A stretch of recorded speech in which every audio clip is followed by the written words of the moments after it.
Olá, gente boa! Vamos falar sobre os evangelhos e a mensagem de Jesus. É bom lembrar que o Novo Testamento possui 4 gêneros literários: evangelhos, histórico, epístolas e profecia. E nós temos 28 livros. Desses 28 livros, 4 são os evangelhos.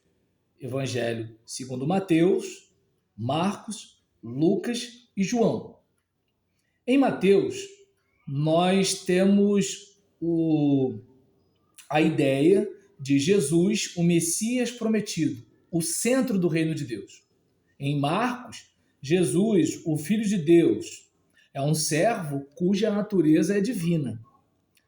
Em Lucas, nós percebemos que a salvação é para todos. Entretanto, com destaque aos vulneráveis, os pobres. João apresenta Jesus eterno com Deus. Jesus, a vida de Deus para quem crê. Então, nós temos um Jesus que vem da eternidade para cá. Enquanto os outros focam no ventre de Maria, João foca na eternidade.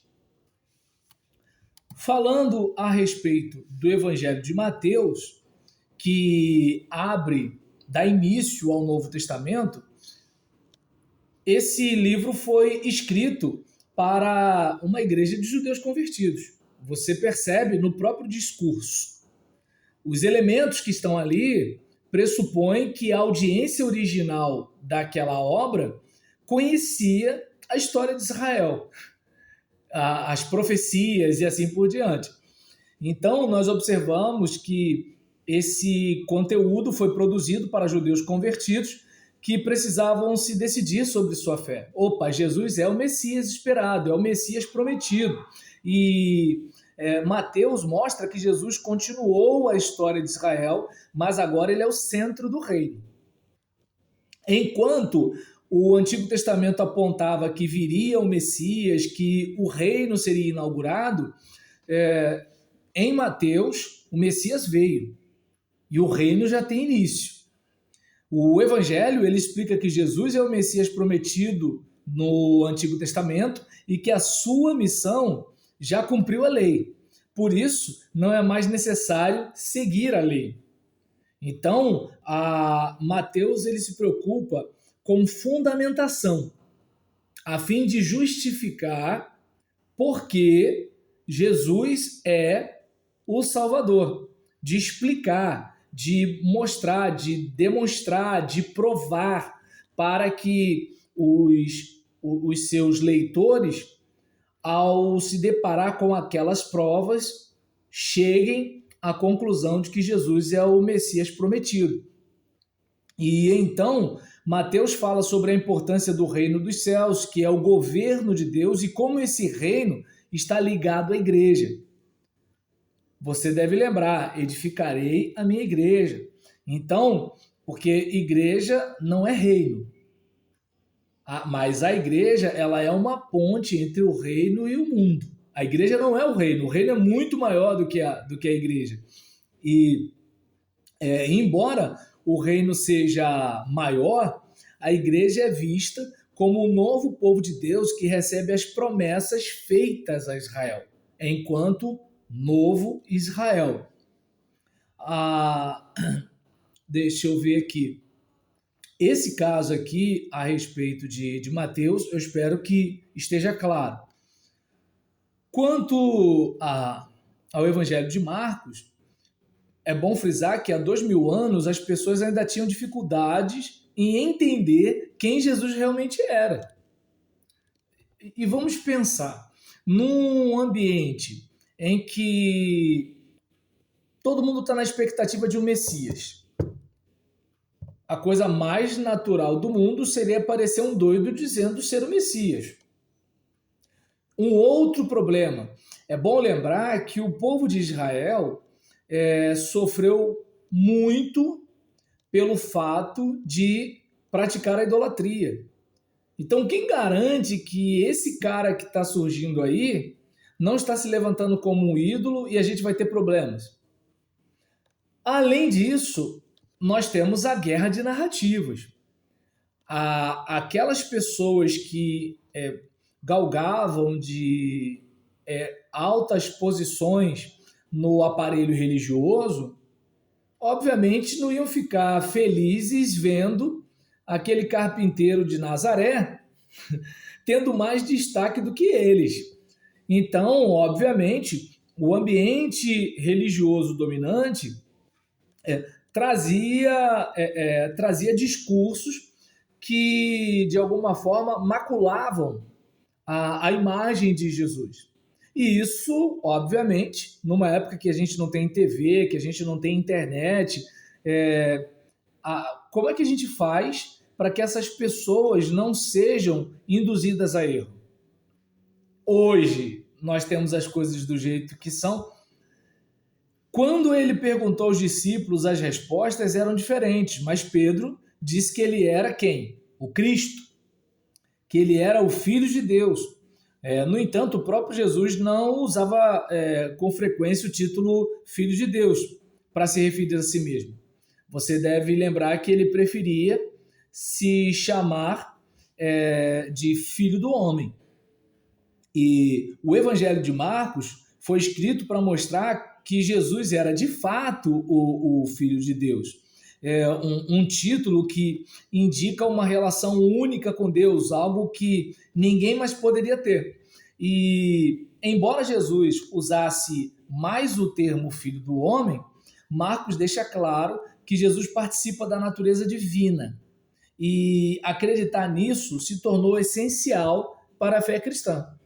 Jesus não é apenas um ser humano, mas Jesus é Deus assumindo a humanidade.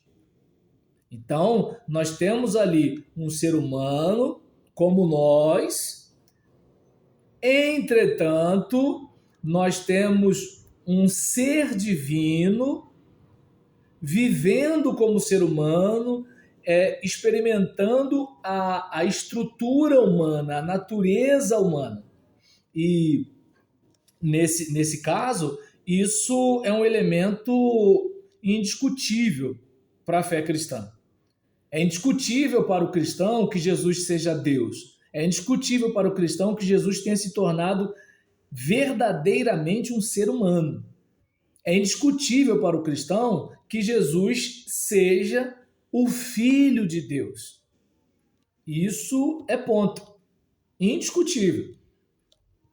Falamos aqui sobre Mateus, falamos sobre Marcos, e o Evangelho de Lucas é uma obra cheia de belas parábolas, escrita por um autor gentio, para uma audiência gentia.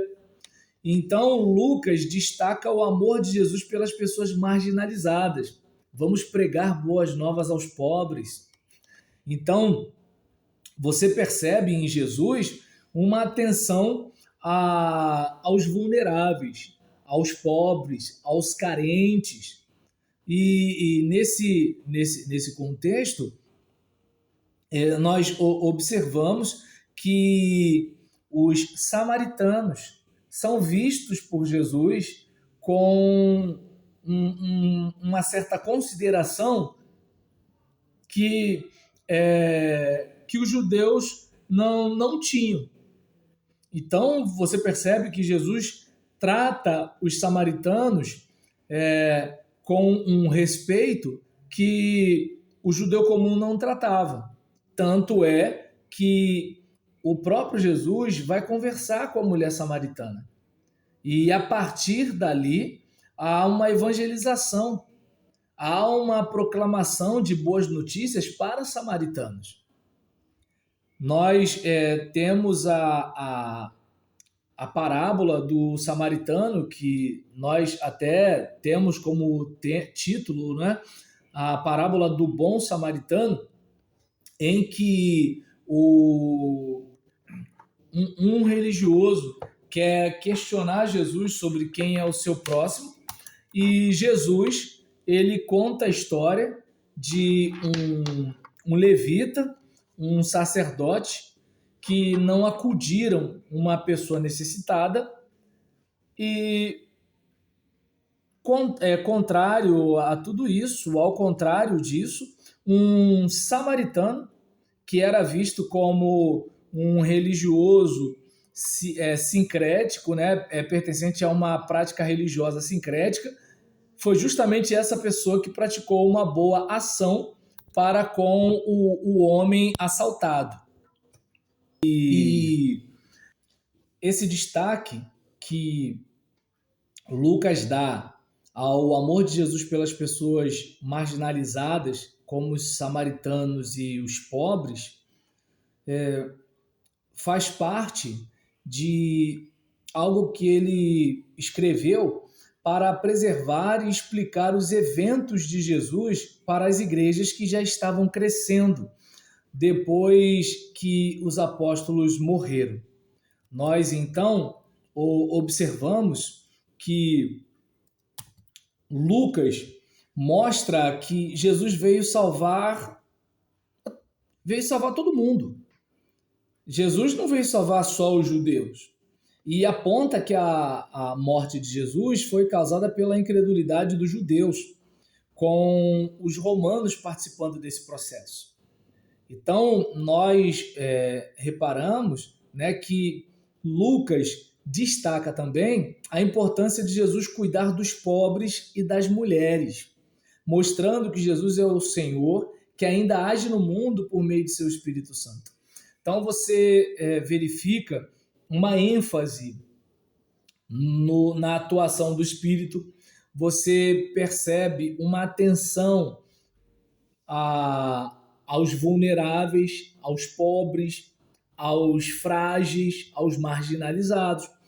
Você observa uma certa consideração, um certo respeito aos gentios, e nisso você vê a diferença do Evangelho de Lucas para o de Mateus e o de Marcos.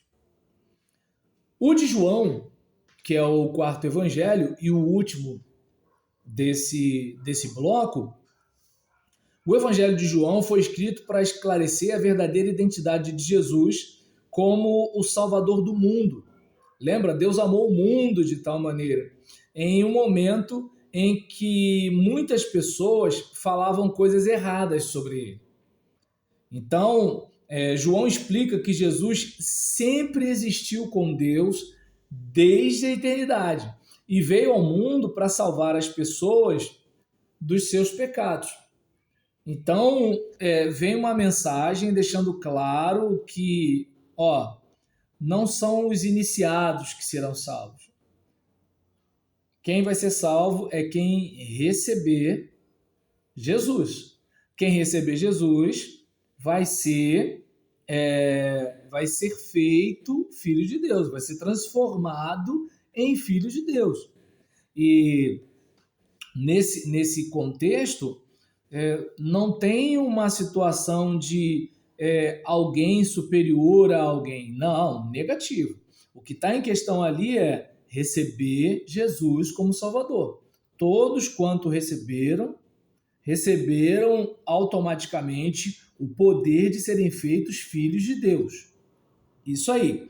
E nesse contexto, né, lembra, Deus enviou o seu Filho para que todo aquele que nele crê não pereça, mas tenha vida eterna. E ele fez isso em consequência de um amor. Lembra? Deus amou tanto o mundo que deu o seu Filho. Então, dar o seu Filho foi o desdobramento, a prova desse amor, a demonstração desse amor. Então, ele amou tanto que chegou a fazer isso. E amou quem? Umas pessoas? Não, ele amou o mundo. E ele amou o mundo para que todo aquele que nele crê. E voltando para cá, para a anotação da apostila, nós reparamos o seguinte, que só algumas pessoas receberam Jesus, mas para elas ele oferece a vida eterna com Deus. O Evangelho ele mostra que muitos rejeitaram Jesus, enquanto outros, humildes e conscientes de suas falhas, receberam cura, perdão, salvação. João destaca que Jesus veio para ajudar os que se sentem quebrantados e sem esperança, oferecendo-lhes uma nova chance. Então, o Evangelho de João mostra um Jesus que é desde a eternidade, mostra um Deus que ama o mundo de tal maneira, mostra um Jesus que, ao ser recebido, concede o poder à pessoa que o recebe de ser feita filha de Deus e também oferece uma nova chance e uma nova história para aqueles que, quebrantados, vão a Ele com humildade. No próximo bloco, falaremos sobre o único livro histórico do Novo Testamento, Atos dos Apóstolos. Até lá!